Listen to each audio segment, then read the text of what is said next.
Hi friends, welcome to the channel Gurukul, the channel which is dedicated to future gurus of India। जैसे कि आप सभी को पता है कि एक समय था जब भारत विश्व गुरु था और भारत के गुरुओं का नाम पूरा विश्व में फैला हुआ था। तो उसी मकसद से कि भारत को एक बार फिर से विश्व गुरु बनाया जाए, जिसका पूरा का पूरा जो बेस है वो भारत के वर्तमान टीचरों के ऊपर है, ताकि हम लोग एक ऐसे भारत का निर्माण कर सकें जिसके इतिहास पर जो गौरव है वो फिर से हम लोग उसको वापस पा सकें। उसी सीरीज़ पर ये एक सीरीज़ चल रहा है चाइल्ड डेवलपमेंट का, जिसमें आज हम लोग देखेंगे टाइप्स ऑफ डेवलपमेंट के बारे में। ये जो सीटीपी के जो क्लास है ये सीटेट के लिए बहुत ही इम्पोर्टेंट एक चैप्टर है, या माने तो एक सेक्शन है चाइल्ड डेवलपमेंट एंड पेडागोगी। इसमें हम लोग बाल विकास के बारे में पूरा का पूरा पढ़ाई करते हैं। तो हम लोग इसके पहले वाले क्लास में देखे थे what is growth and what is development, और दोनों में डिफरेंस किया है, difference between growth and development. तो हम लोग देखे थे कि डेवलपमेंट जो है, विकास जो है, एक निरंतर प्रक्रिया है जो जन्म से लेकर शुरू होता है और मृत्यु तक चलती है। तो यहाँ आज हम लोगों को यही देखना है कि विकास के प्रकार, टाइप्स ऑफ डेवलपमेंट, कितने प्रकार के डेवलपमेंट होता है एक चाइल्ड के अंदर। ये सारा चीज़ हम लोग एक चाइल्ड को ऑब्जर्वेशन में रख कर करने की कोशिश करेंगे। नहीं तो डेवलपमेंट बहुत प्रकार का होता है, बट यहाँ पर जो हम लोग का फोकस रहेगा वो एक बच्चे को लेकर के रहेगा। तो पहला डेवलपमेंट जो होता है चाइल्ड में वो क्या होता है, हम लोगों का फिजिकल डेवलपमेंट, यानी भौतिक परिवर्तन या भौतिक विकास, physical development. After that moral development, then personal development, व्यक्तिगत विकास, then emotional development, and then cognitive development, जिसका मतलब होता है संज्ञानात्मक विकास, एंड देन सोशल डेवलपमेंट है, सामाजिक विकास। तो टोटल जो है विकास का टाइप्स जो है यहाँ 6 टाइप्स है, बट इससे भी ज़्यादा प्रकार हो सकती है। बट इनमें से सबसे महत्वपूर्ण जो है वो कौन कौन सी है, वो हम लोगों का हो गया physical development, personal development, cognitive development and social development. ये डेवलपमेंट का 4 प्रकार एग्ज़ाम के दृष्टिकोण से बहुत ही इंपॉर्टेंट है और इसको समझना बहुत ज़रूरी है। इससे क्या होगा कि हम लोग किसी बच्चे के माइंडसेट को समझ सकते हैं कि उसका जो ग्रोथ हो रहा है या उसका जो डेवलपमेंट हो रहा है वो सही दिशा में हो रहा है कि नहीं। तो चलिए आगे बढ़ते हैं। डेवलपमेंट का प्रकार हम लोग देख चुके हैं। आशा करते हैं कि सभी को समझ में आ गया होगा कि अगर डेवलपमेंट का प्रकार कितने प्रकार का होता है, और डेवलपमेंट का डेफिनेशन सबको क्लियर होना चाहिए कि डेवलपमेंट एक क्या निरंतर प्रक्रिया है, कंटिन्यूस प्रोसेस है, जिसमें क्या होता है जन्म से लेकर मृत्यु तक चलती रहती है। ये रुकने वाली प्रोसेस नहीं है। और ग्रोथ भी होता है एक, जिसे हम लोग अभिवृद्धि के नाम से जानते हैं। ग्रोथ जो होता है कुछ समय के बाद रुक जाती है। चलिए एक एक करके हम लोग देखते हैं। तो सबसे पहले पर्सनल डेवलपमेंट। तो आपकी जो क्लास होगा इसमें जो है सारा का थ्योरी के साथ साथ जो प्रीवियस ईयर्स क्वेश्चन है उसको भी डिस्कस किया जाएगा उसी टॉपिक के अंदर में। जैसे हम लोग पर्सनल डेवलपमेंट मतलब व्यक्तिगत विकास होता है किसी का। तो ये जो विकास है किस प्रकार का चेंज है, तो विकास मतलब ही चेंज। कोई भी चीज़ का अगर विकास हो रहा है, डेवलपमेंट हो रहा है, मतलब something will be changed inside, उसका अंदर कुछ ना कुछ परिवर्तन होगा। तो पर्सनल डेवलपमेंट का अंदर में जो परिवर्तन होगा वो पर्सनल लेवल पर परिवर्तन होगा उसका। और कौन सा परिवर्तन होगा, व्यक्तिगत परिवर्तन होगा, इंडिविजुअल चेंज आएगा उसके अंदर। तो इसे हम लोग क्या बोलेंगे, पर्सनल डेवलपमेंट, जिसमें किसी व्यक्ति का व्यक्तिगत स्तर पर इंडिविजुअल चेंज होगा, उसे हम लोग पर्सनल डेवलपमेंट के नाम से जानते हैं। तो इसी से जो क्वेश्चंस आए हुए हैं या इसके इस टॉपिक में क्या क्या इंक्लूड है, इंपॉर्टेंट चीज़ कि physical growth and development is called maturation. हम लोग मैच्योर बोलते हैं कि वो आदमी मैच्योर बन गया। कब बोलते हैं, जब उसका फिजिकल ग्रोथ हो जाता है और उसका डेवलपमेंट हो जाता है, तो बोलते हुए एक मैच्योर लेवल को प्राप्त कर लिया है। हम लोगों का बॉडी भी उसी टाइप का बना होता है कि एक समय के बाद हम लोगों का बॉडी ग्रोथ करना बंद कर देता है, तो दैट इज़ कॉल्ड मैच्योरेशन। जब वो मैच्योर हो जाता है उसके बाद उसमें और कोई ग्रोथ नहीं होगा, बट डेवलपमेंट प्रोसेस चालू रहेगी। उसके बाद एक क्वेश्चन आया था तमिलनाडु टेट 2011 में कि concept of development task was first used by Havighurst. यह आया था कि किसके द्वारा डेवलप किया गया था कंसेप्ट ऑफ डेवलपमेंट, यानी विकास की अवधारणा किसके द्वारा प्रस्तुत किया गया था सबसे पहली बार। तो ये प्रस्तुत किया गया था हेविग थ्रस्ट की द्वारा प्रस्तुत किया गया था विकास की अवधारणा। उसके बाद क्वेश्चन एक आया है कि human personality is the result of. कोई भी व्यक्ति का पर्सनैलिटी जो होता है रिजल्ट होता है उसके चारों ओर के वातावरण के ऊपर। बोलते हैं ना कि बच्चों को बढ़िया माहौल प्रदान करना चाहिए, तो अगर उसका माहौल जितना बढ़िया होगा उसका पर्सनैलिटी भी उसी प्रकार का हो जाएगा। तो ये पूरा का पूरी जो होता है इन्वायरमेंट पर फोकस होता है किसी भी ह्यूमन का पर्सनैलिटी। तो ये सारे क्वेश्चन या ये सारे जो टॉपिक है, जो कॉन्सेप्ट है, किसके अंडर में हम लोग पढ़ रहे हैं, टाइप्स ऑफ डेवलपमेंट के अंडर में, पर्सनल डेवलपमेंट के टॉपिक में। तो आशा करते हैं सभी को पर्सनल डेवलपमेंट क्लियर हुआ होगा, यानी व्यक्तिगत विकास।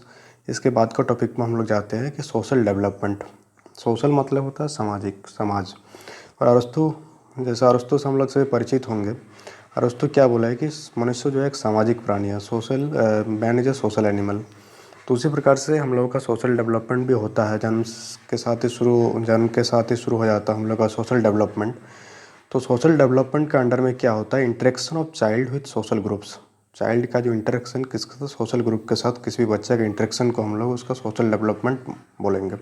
और इन्वायरमेंट के साथ सोशल ग्रुप क्या क्या होगा, सोशल ग्रुप क्या क्या हो सकता है, जो सामाजिक समूह होता है, वो फैमिली हो सकता है, वो सोसाइटी हो सकता है, स्कूल हो सकता है, अपने बच्चों का ग्रुप हो सकता है, पीयर ग्रुप हो सकता है।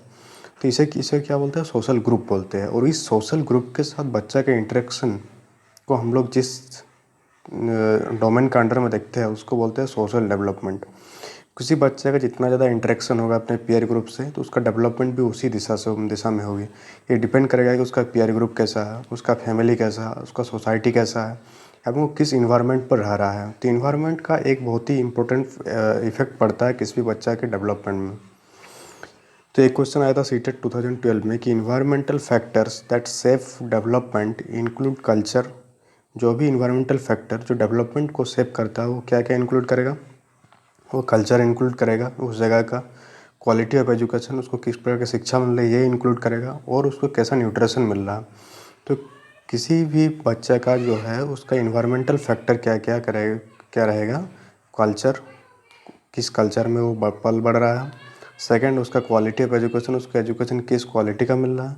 और थर्ड, उसको न्यूट्रिशन जो मिल रहा है उसको किस क्वालिटी का मिल रहा है। क्योंकि ओवरऑल डेवलपमेंट में ये तीनों चीज़ बहुत ज़्यादा जरूरी है। तो ये तीनों चीज़ किसके अंडर में आता है, सोशल डेवलपमेंट के अंदर में आता है, किसी का भी सामाजिक विकास के अंदर में ही आएगा।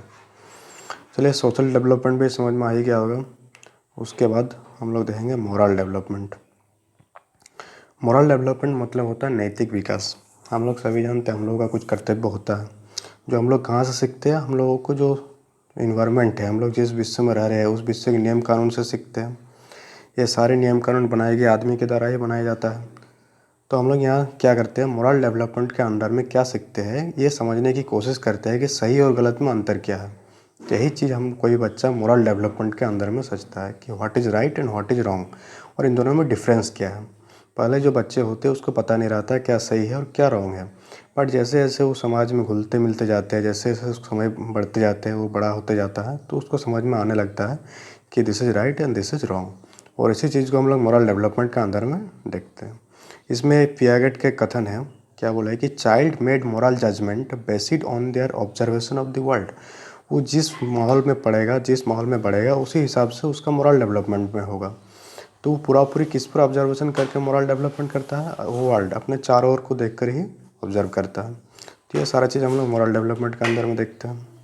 उसके बाद हम लोग का कॉग्निटिव डेवलपमेंट, ये एक बहुत ही इंपॉर्टेंट टॉपिक है। कॉग्निटिव डेवलपमेंट इंपॉर्टेंट के साथ साथ इसको समझने के लिए भी थोड़ा सा कंसंट्रेशन की ज़रूरत है हम लोगों को। कॉग्निशन मतलब होता है संज्ञानात्मक विकास। तो पहले समझने का कॉग्निटिव मतलब क्या होता है। कॉग्निटिव मतलब होता है, cognitive means ability to think, सोचने की क्षमता, रीजन, कोई कारण है तो उसको समझने की क्षमता, और विश्लेषण करने की क्षमता। और सिंपली अगर बोले तो कुछ किसी भी चीज़ को जानने की जो जिज्ञासा होती है उसी को हम लोग बोलते हैं cognitive. And ability to think, ability to reason and ability to analyse, इसी को हम लोग बोलते हैं कॉग्निटिव। जो क्या करता है, उसके मस्तिष्क क्या कोशिश करता है, किसी भी चीज़ को जानने की कोशिश करता है। डेवलपमेंट ऑफ दीज एबिलिटीज, और ये सारे एबिलिटीज़ का डेवलपमेंट को ही हम लोग क्या बोलते हैं, कॉग्निटिव डेवलपमेंट। तो सभी को इसका डिफिनेशन समझ में आया होगा कि व्हाट इज कॉग्निटिव डेवलपमेंट। तो cognitive means ability to think, reason and analyse, and it means curiosity to know, और इसका मतलब होता है कि हम लोग को जानने की इच्छा। और ये सारे एबिलिटी का डेवलपमेंट को ही हम लोग बोलते हैं कॉग्निटिव डेवलपमेंट। ये दिया गया था जॉन जीन पियागेट के द्वारा। अगर हम लोग हिंदी में इसका डेफिनेशन देखें तो संज्ञानात्मक विकास का मतलब होता है कि एक अध्ययन क्षेत्र है जिसमें बालक द्वारा सूचना प्रसंस्करण, वो इन्फॉर्मेशन को फीड करता है, भाषा सीखता है और मस्तिष्क के विकास के अन्य पहलुओं पर ध्यान केंद्रित करता है। इसे हम लोग संज्ञानात्मक विकास के नाम से जानते हैं।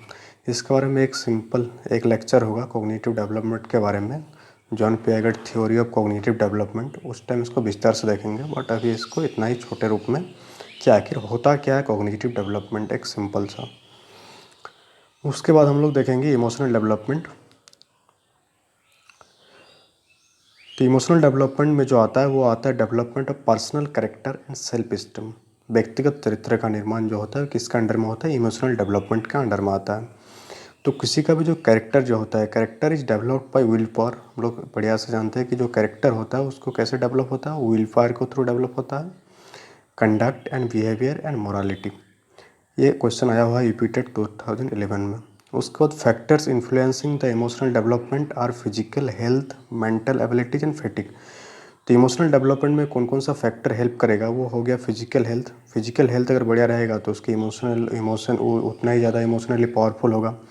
उसका मेंटल एबिलिटी, उसका मेंटल एबिलिटी कैसा है ये उसका इमोशन को इफेक्ट करेगा। एवं उसका फेटिक, तो हम लोग बोलते हैं ना कोई बंदा बहुत ज़्यादा इमोशन हो जाता है तो हो सकता है उसका फिजिकल हेल्थ में कोई प्रॉब्लम हो, या उसका मेंटल एबिलिटी या सोचने की क्षमता जो उसका कम हो। तो जिसका सोचने की क्षमता जितना ज़्यादा कम होगा उसकी इमोशन उतना ही ज़्यादा होगा, वो छोटे छोटे चीज़ों में गुस्सा हो जाएगा। तो ये सारा चीज़ डिपेंड करता है फैटिक लेवल, उसका फिजिकल हेल्थ और उसका मेंटल एबिलिटी।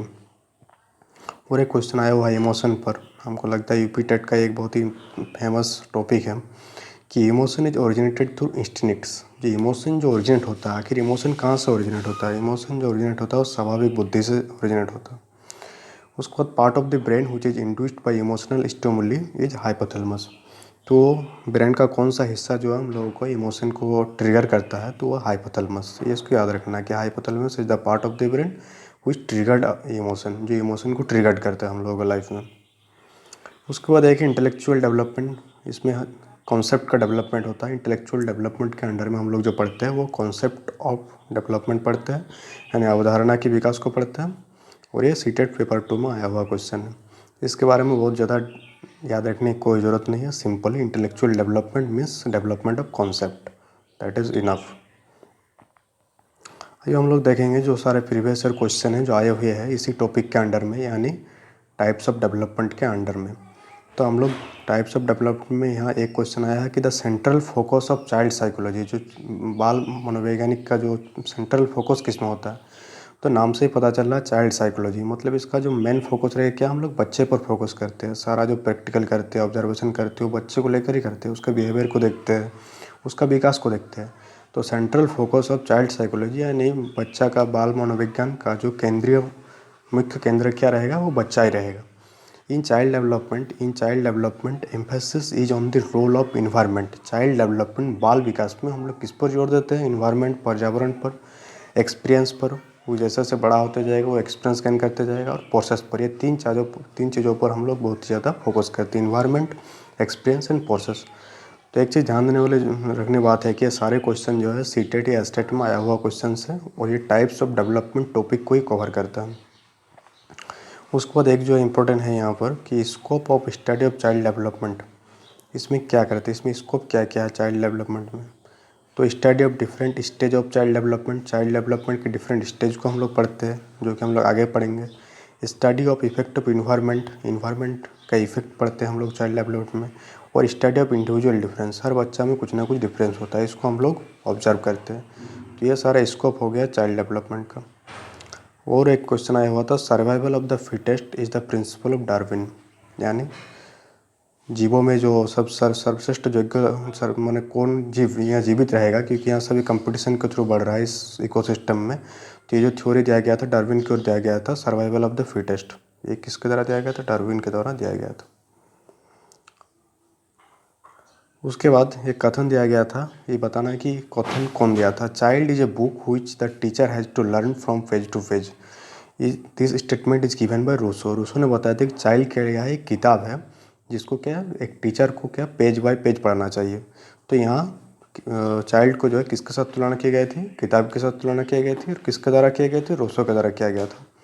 एक किताब है ड्रीम एनालिसिस के नाम से, वो किसके द्वारा लिखा गया था, वो आज published by William James. After that personality traits such as introversion and extroversion personality was explained by. जैसे हम लोग जानते हैं पर्सनैलिटी ट्रेड दो प्रकार का होता है, एक इंट्रोवर्ट पर्सनैलिटी होता है, एक एक्सट्रोवर्ट पर्सनैलिटी होता है। इंट्रोवर्ट वाला क्या होता है, वो समाज के साथ ज़्यादा घुलना मिलना नहीं रहना चाहता, वो अकेले ही सारा चीज़ करना चाहता है। एक्सट्रोवर्ट क्या होता है, समाज के साथ घुलना मिलना रहना चाहता है। तो ये किसके द्वारा दिया गया था, यूंग के द्वारा दिया गया था। आफ्टर दैट और एक क्वेश्चन कि physical factor that affects learners learning, learner जो सीखेगा उसको कौन अफेक्ट करता है, जो फिजिकल फैक्टर और मैच्योरिटी, क्योंकि मैच्योरिटी के साथ आदमी को सीखने की क्षमता बढ़ती है। जबकि जबकि यह सभी पर अप्लाई नहीं होता, बट अकॉर्डिंग टू थ्योरी कि physical factor that affects learners learning is maturity. तभी आज हम लोग क्या देखें, टाइप्स ऑफ डेवलपमेंट देखें, और जो भी इंपॉर्टेंट क्वेश्चन आए हुए थे वो सारे चीज़ हम लोग देखें। तो ये हम लोग को यहाँ याद रखना है कि सारा डेवलपमेंट के प्रकार कितने प्रकार के डेवलपमेंट में होती है, जैसे physical development, moral development, personal development, emotional development, cognitive development and social development. ये आज का टॉपिक रहा, और सारे के अंडर में हम लोग क्या देखें, उसका डेफिनेशन देखें और उससे रिलेटेड जो भी प्रीवियस ईयर क्वेश्चन आए हुए हैं। तो आशा करते हैं सभी को ये जो टॉपिक है टाइप्स ऑफ डेवलपमेंट समझ में आया होगा।